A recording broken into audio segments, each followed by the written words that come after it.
عباس ستانکزی د سراج الدین حقانی په همکارۍ له خوست هوایي ډګره څنګه وتښتېد؟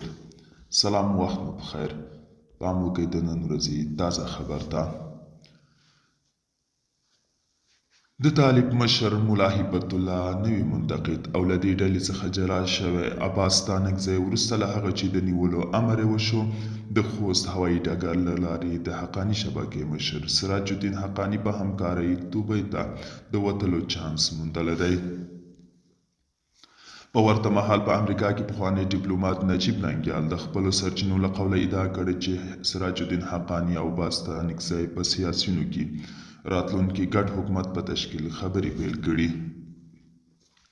د نوموړي په وینا د واک د سولیز انتقال لپاره حقاني شبکې د خوست، پکتیکا، پکتیا، لوګر او ځینو نورو ولایتونو د قومي مشرانو د راټولولو او د انارشۍ د مخنیوي ټټر وهلی. ملا برادر او ملا یعقوب د دې سناریو د مخنیوي لپاره د هیبت الله د استعفا غوښتنه کوي او د هغه تګلارې د هیچ چا په خیر نه بولي.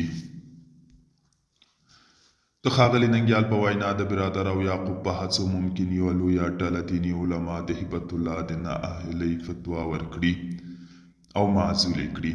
ځینې هیبت الله په رواني لحاظ ناروغ بولي او په شریعت کې د مجنون مشري ورته د منلو وړ نه ده. دغه پخوانی ډیپلومات په طالبانو کې د تازه انشعاب او راتلونکي احتمالاتو په اړه دا ادعا داسې محل کوي چې همدا اوس ملا برادر او مولوي یعقوب له ملا هیبت الله سره په همدې موضوعاتو د بحث لپاره کندهار کې دي.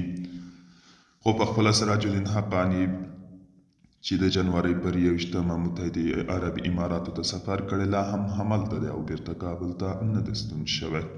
دوستانو، دا و د نن ورځې چمتو کلی خبر.